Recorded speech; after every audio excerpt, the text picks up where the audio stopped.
paz do Senhor, eu sou o presbítero Reinaldo Nascimento, sou aqui da nossa Igreja Matriz, do Ministério de Caetés, sou comentarista da lição Agradecidos pela Nossa Salvação, que é vinculada ao nosso tema anual da Igreja, Oração e Gratidão.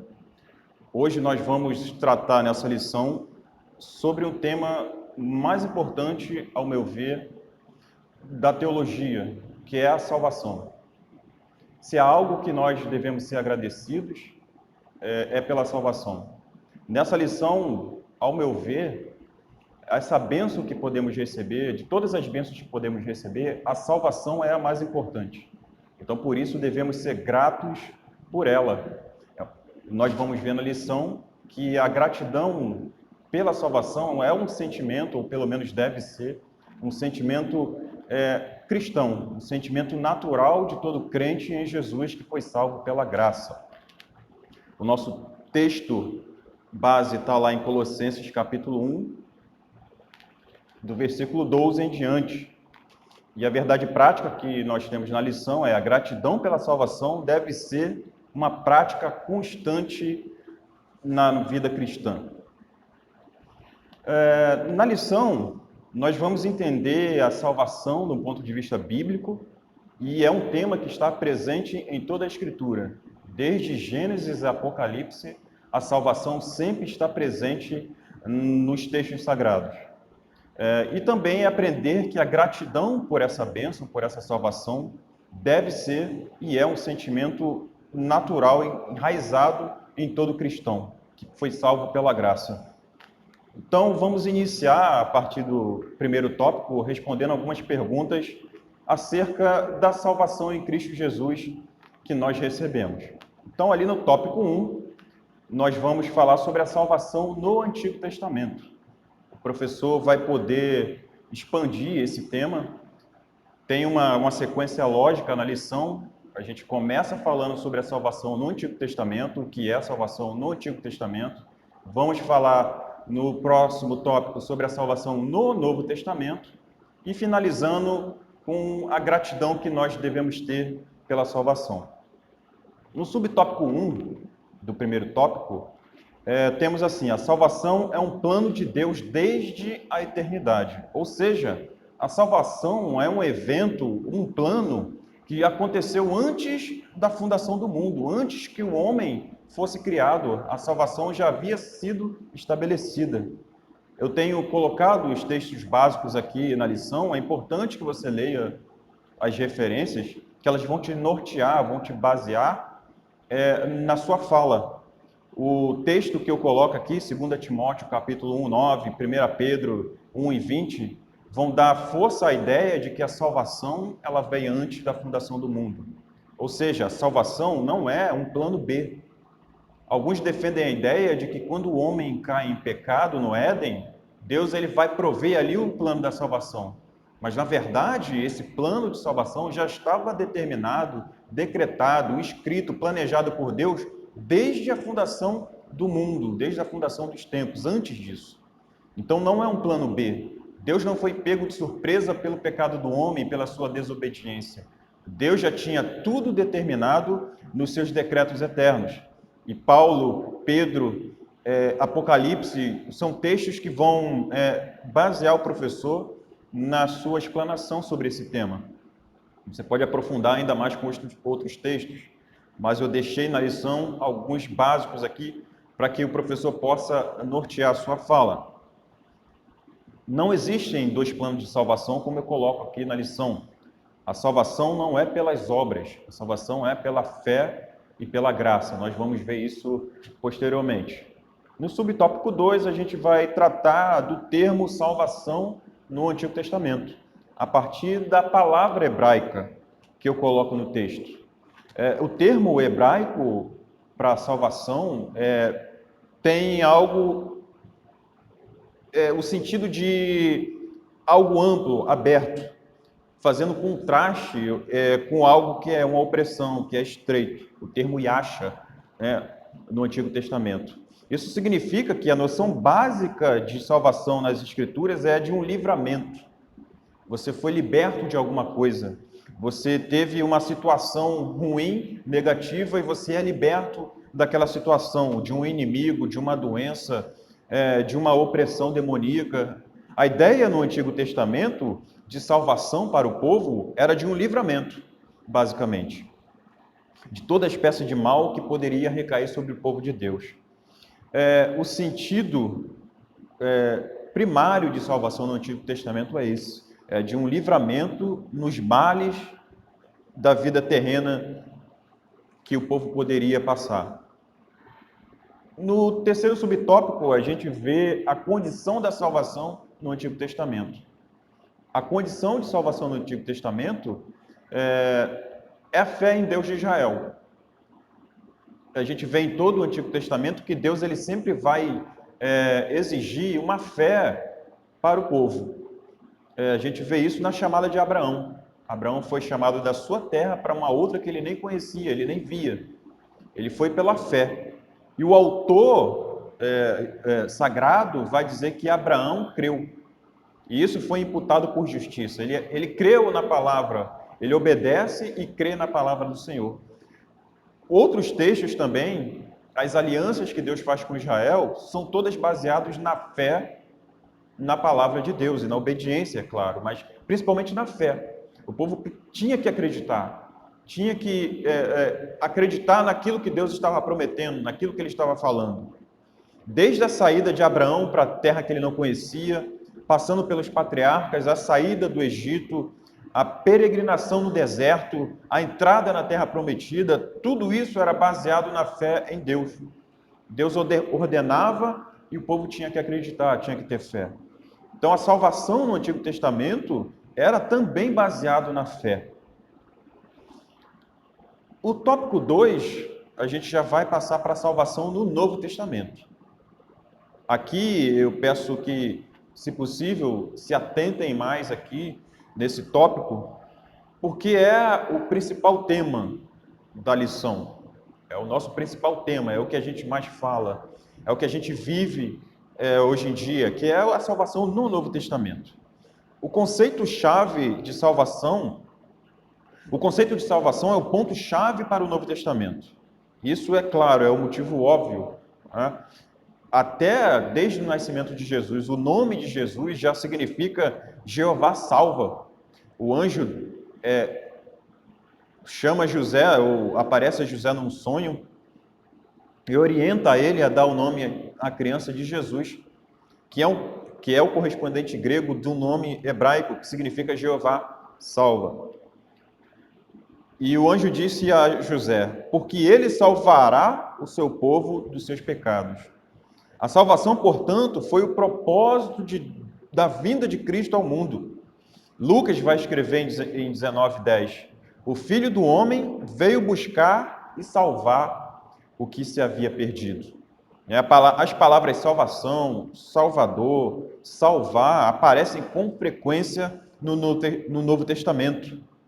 Ainda mais, salvação é uma palavra com grande espectro, né? Ela existe diversos significados dentro da palavra salvação. E nela temos diversos assuntos aí dentro da teologia bíblica, dentro da própria palavra, como justificação, resgate, regeneração, vida eterna e por aí vai.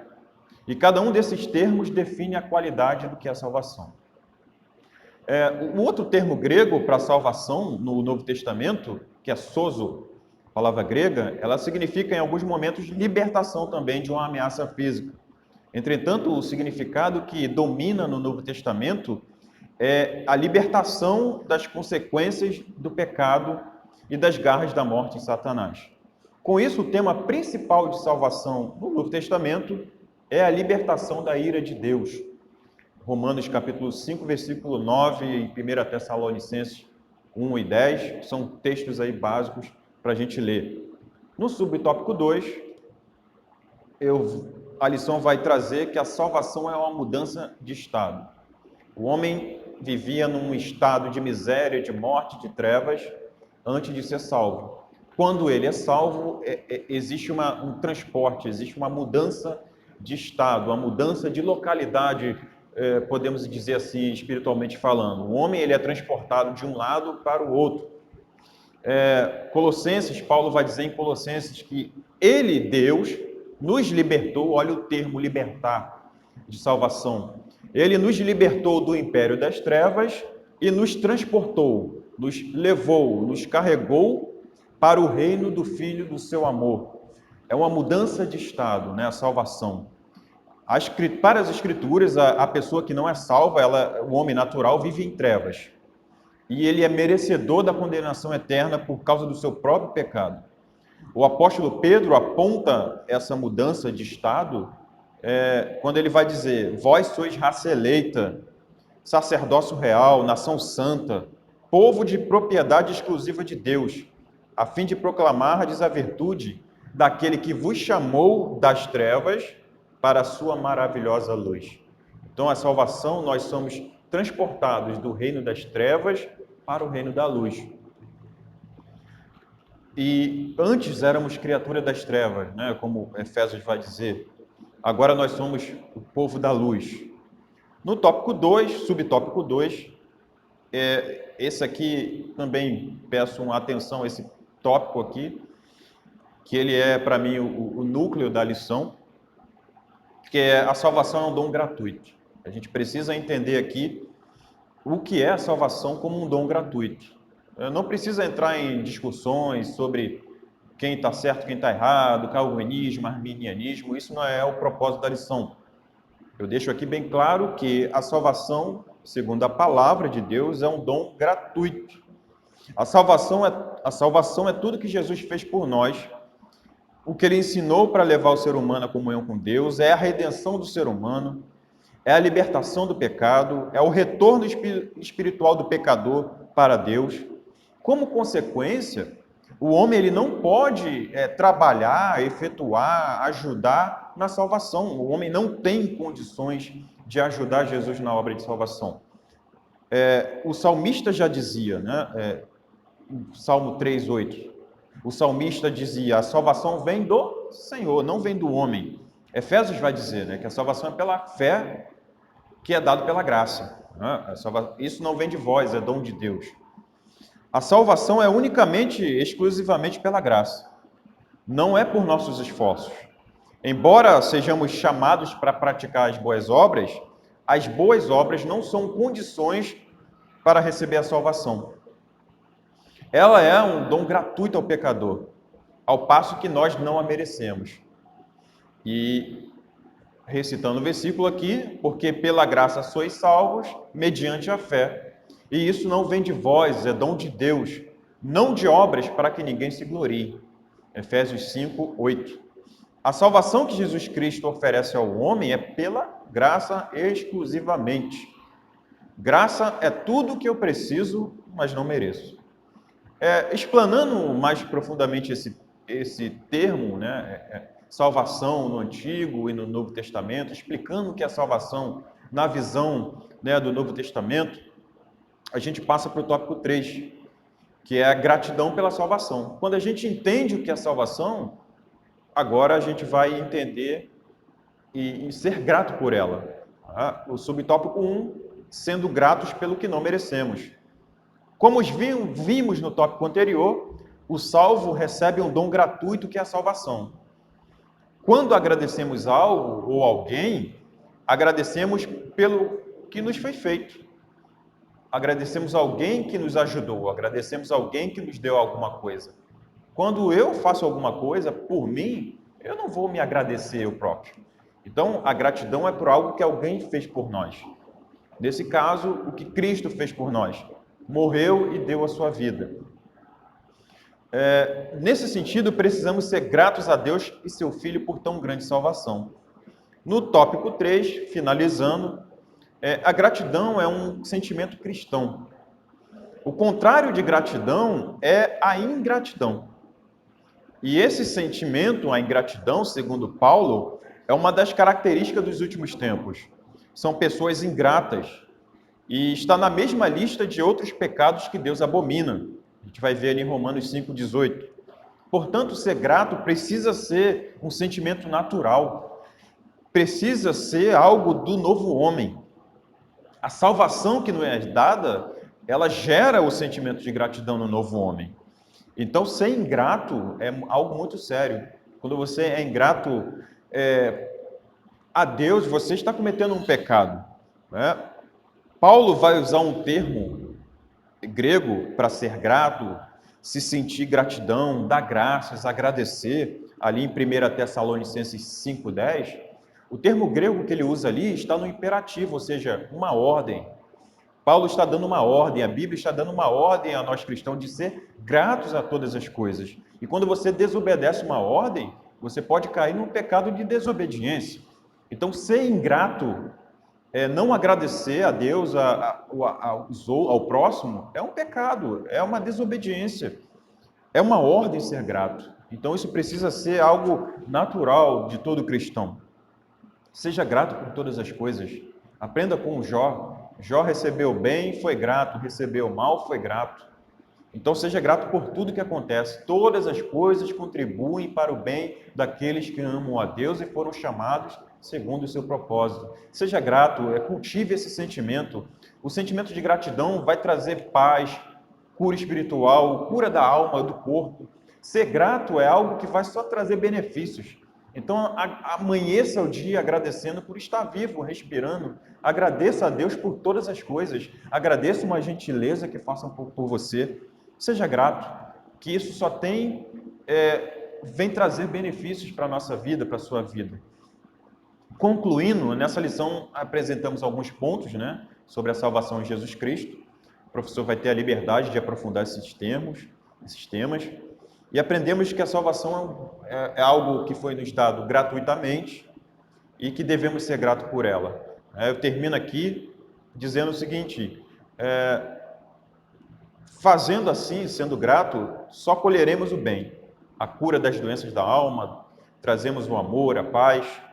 Naquele grande dia que nos encontraremos com Cristo, possamos ouvir da sua boca: vinde, benditos do meu Pai, possuí por herança o reino que vos está preparado desde a fundação do mundo.